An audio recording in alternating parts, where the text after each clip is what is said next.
So our topic last week was judge not. Didn't finish the talk. We had a lot of conversation about this on Wednesday night. For those of you who were there, it was very interesting. And one of the things that came up, which I'll discuss before we finish this, was what's the difference between my opinion and a judgment? So just kind of set that out there and let it simmer for a minute. But I finished last week's talk, for the time being, by saying the way to eliminating the mean and the uglier is much easier than war and hate and vengeance.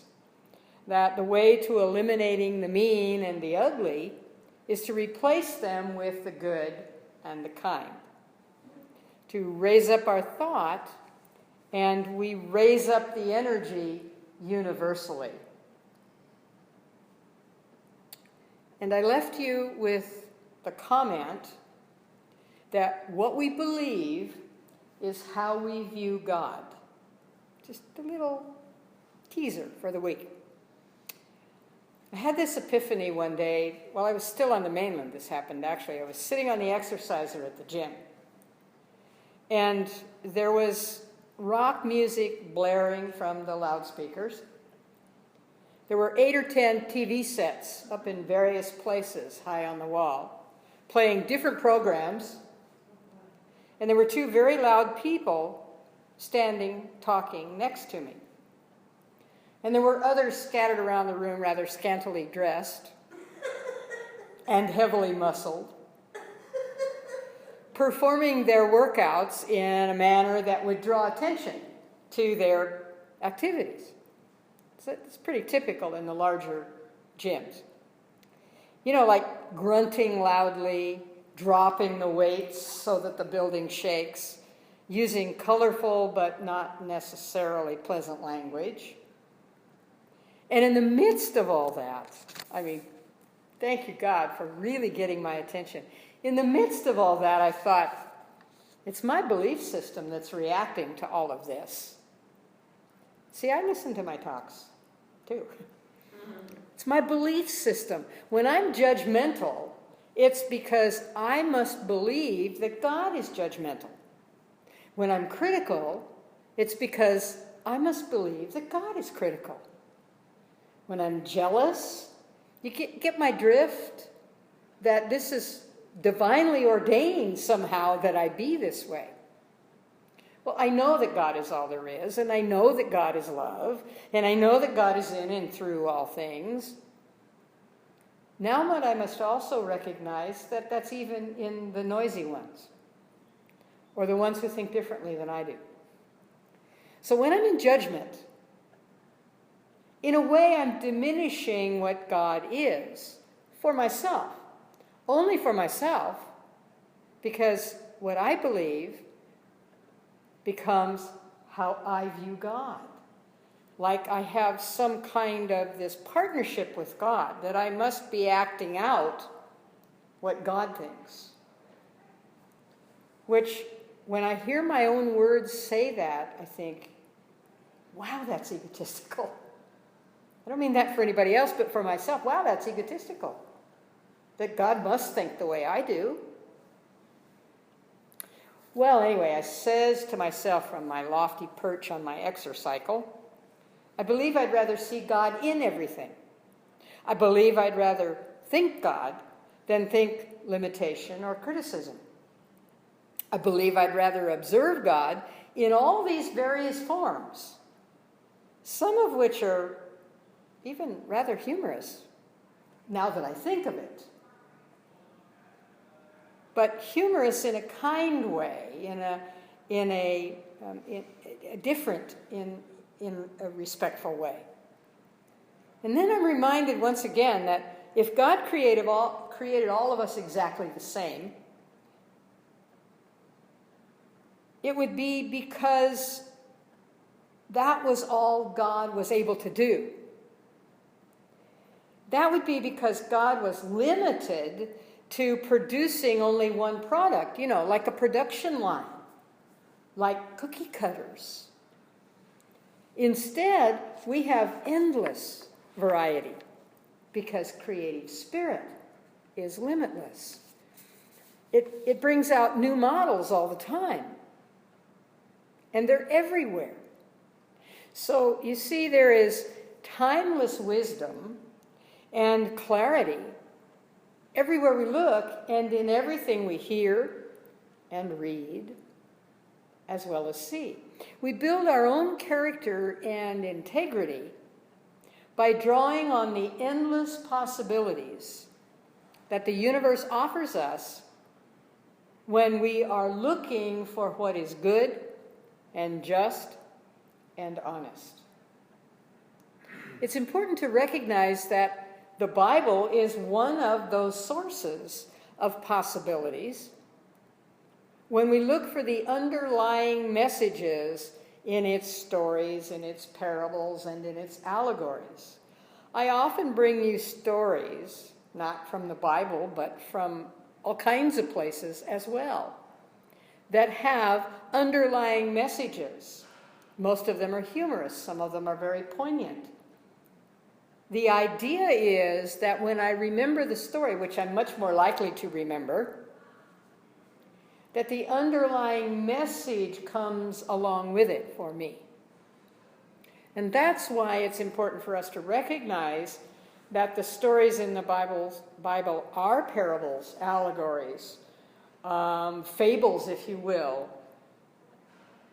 so that we have the opportunity to take them and work with them and apply them in our own lives and as keys to successful living in the various areas of our lives. So I also want to say to you that this room on Sunday mornings is not the only place where you can find opportunities to grow your character and find information that you can use as keys to spiritual success, keys to successful living in every area of your life. So every encounter we have with ourselves or with others is an opportunity to demonstrate our be attitudes, those attitudes that bless us, ourselves, and that bless others by our presence, by our very existence. Every encounter you have with yourself and with others is an opportunity to demonstrate your desire and your ability to share your treasures in heaven, which was one of those beatitudes. And share your treasures right here and now, because heaven is where we are. So every encounter you have with yourself or with others is an opportunity to demonstrate the height of your character, the depth of your integrity.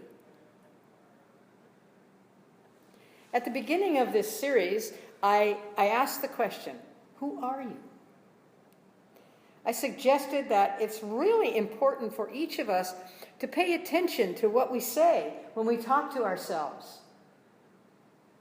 I'm always surprised by that when I remind myself to pay attention to what I say when I talk to myself. There's always more work to be done. Because who we are is directly related to what we say when we talk to ourselves. It's a reflection of the character we really are. And though no one else can hear or read our thoughts, the truth is that what we're thinking eventually shows up in who we are, in what our character actually is. As you would think, so shall you be, and so shall the world be affected. So I'd like to propose to you that the world you'd like to see is wholly, completely, totally dependent on what you're putting into it. And if you think, well, I'm just one little person, what I think really doesn't count, I'd like to suggest that you consider for a moment the following individuals, one person at a time,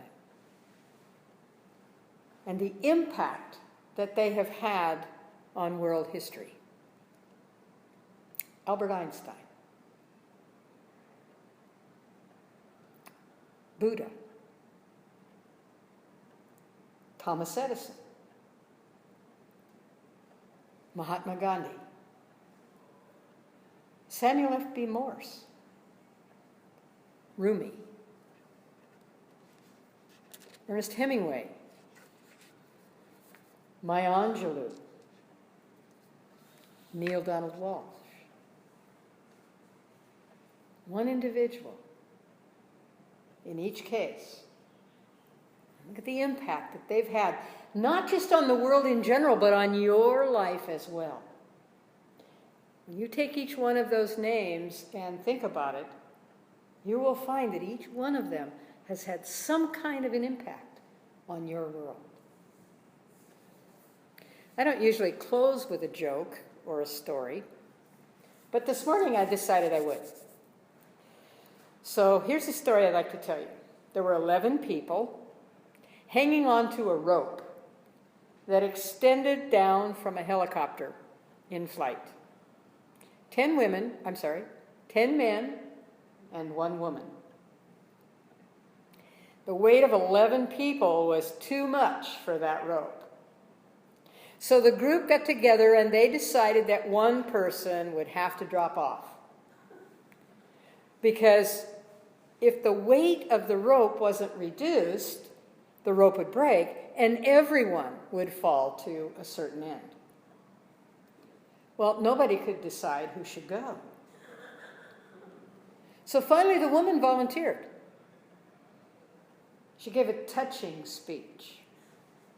She said she would give up her life to save the others because women were used to giving up things for their husbands, for their children, and so on.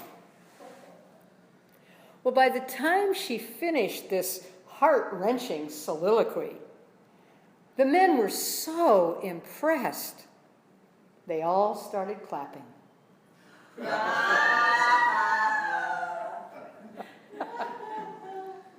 Never underestimate what one person can do. And be alert to how character and integrity show up. And so it is.